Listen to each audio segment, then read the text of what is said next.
Alright, so what's up everyone? Pain Freak the Freak Chef.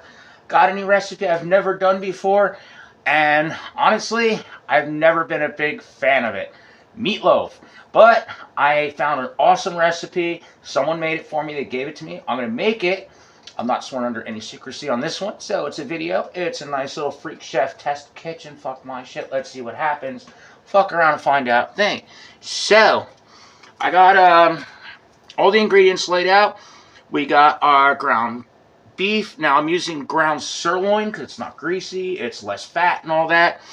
I think it has better taste to it, especially if we do this right, so this is the key. We got 2 slices of cube bread, half an onion.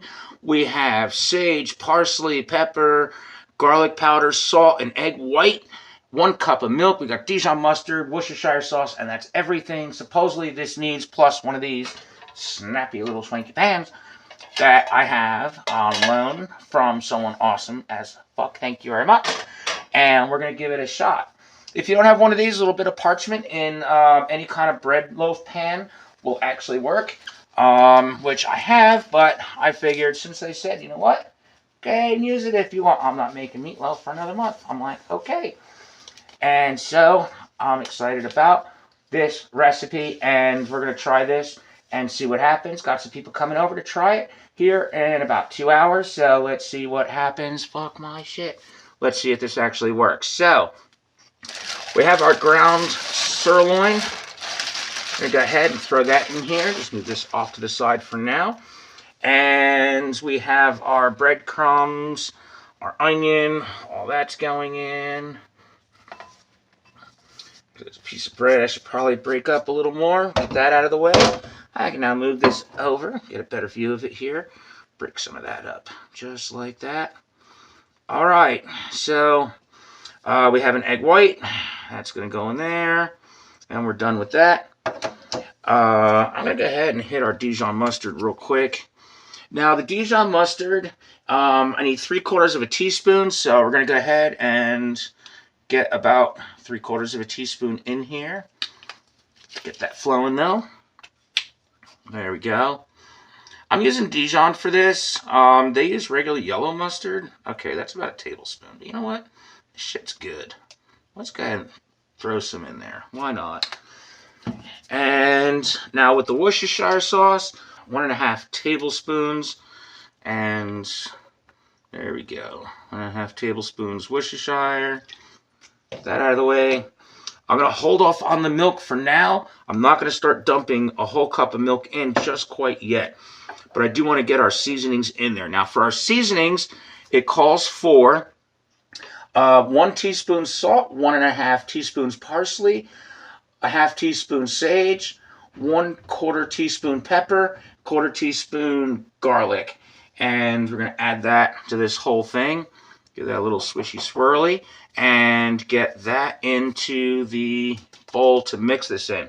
Again, moving this out of the way, we're going to get in here and let's just get our hands in here, give it a good stir, and our milk is pretty much ready to go. This is 1 cup regular milk, nothing fancy. Let me get in here and get this all mushed around. It's almost like making a meatball. So if you've ever made meatballs before, it's very similar. I normally use breadcrumbs in my meatballs, but this does call for 2 slices of bread. So let's see what happens. And let's go ahead and start adding some of this milk. I'm going to go a little bit at a time. Maybe I'll add half of this to start, just to see how it feels. So that's about 1/4 cup. We'll go to 1/2 cup. There we go. So we've got 1/2 cup of milk in there so far. We'll start mixing that around. And good thing we started adding a little at a time. I don't like how moist that is. But this is exactly how they made it. This is their recipe. So I don't know if adding that extra milk would really benefit at this point. Because I'm thinking that just the consistency of it, now that we added the milk, I think we have a good texture right here. And I'm afraid if I add too much, it's going to get too watery. But then again, part of me is thinking that because this has to bake at 350 degrees in the oven for about 1 hour to 1.5 hours, I'm worried that if I don't add all the milk, that it's going to be too dry and it's not going to be as moist as it was when I had it. So I don't know. Kind of on the fence at this one, guys. But I don't know. If you guys have any meatloaf hacks or any meatloaf tips, let me know. Drop a comment, because I'm always looking to get a lot better at this. And I figure, let me make it the original way first based on the recipe before I start playing around with it and start altering it in any way. So I'm going to go ahead and add a little bit, another half of the milk. Now we're down to about a 1/4 cup left. I don't know. Let's see.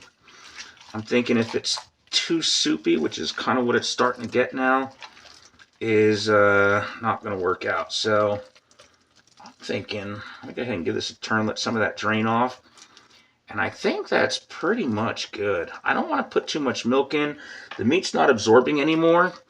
Neither is the bread. So I'm thinking we're just going to leave it where it's at. All right, let's get our meatloaf pan out.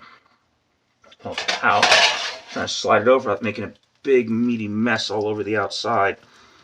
I may actually squeeze some of this milk out just a little bit, because I think it's just a little too moist.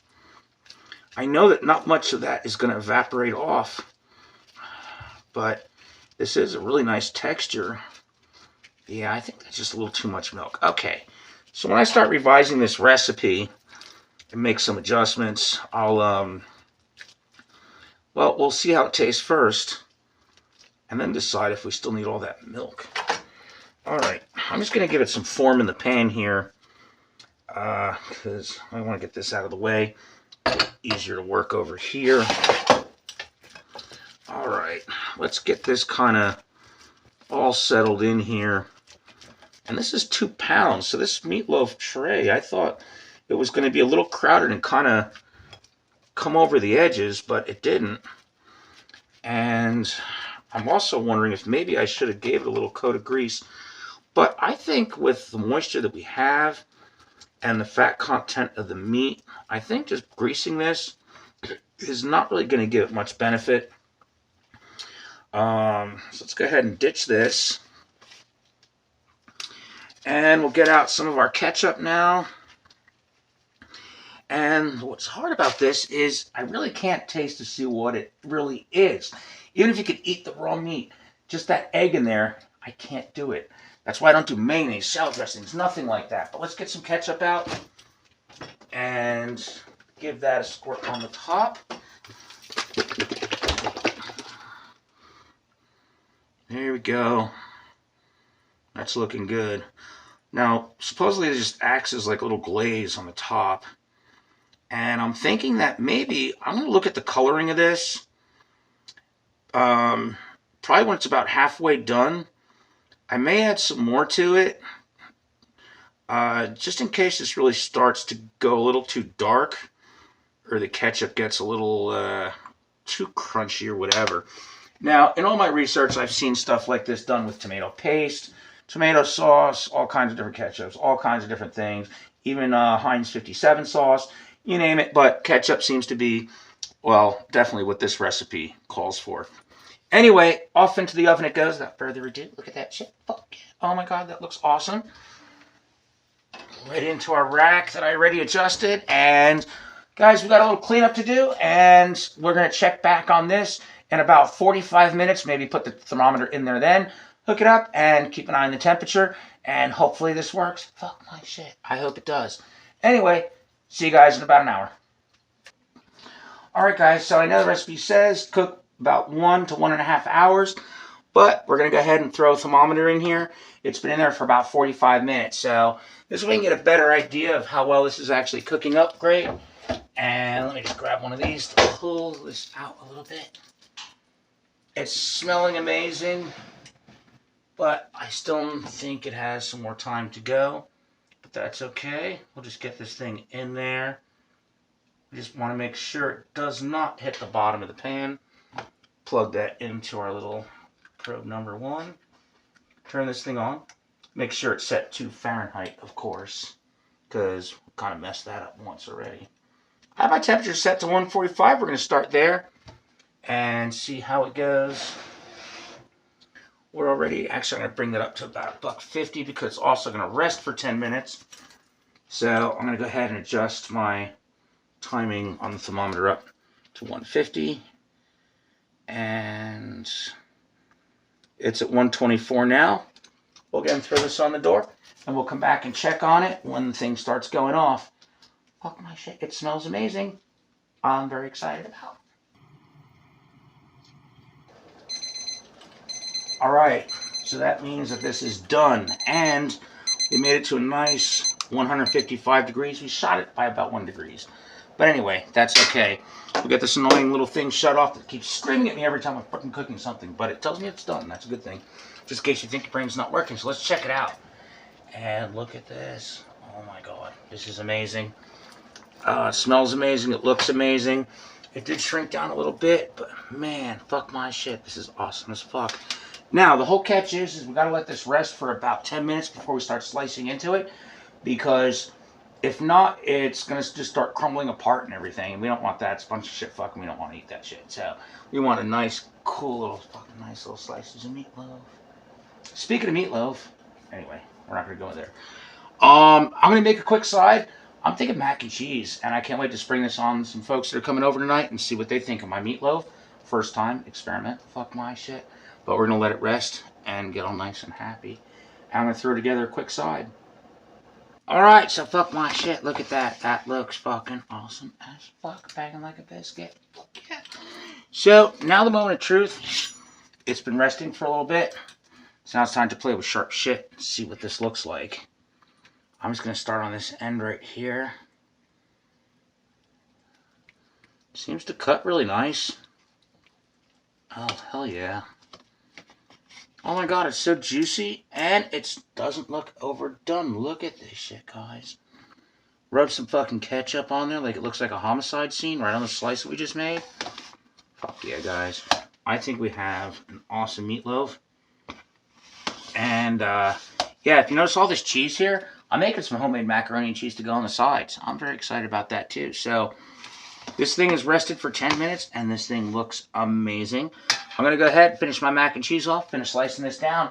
And if you want to book me, Pain Freak the Freak Chef, to cook for you, your private party, your erotic dinner party, whatever it is, crazy bachelorettes and bachelor parties and shit like that, hire me your personal private culinary pain toy. Fuck my shit. I'm Freak Chef. Check out my links on my website. They're all right there. And everything. Follow me on social and comment what you like best about meatloaf and what I may be doing wrong or what I may be doing right. Maybe I'm onto something here. I've never done this before, so make sure you leave a comment. And of course, like and fuck my shit. Love you guys.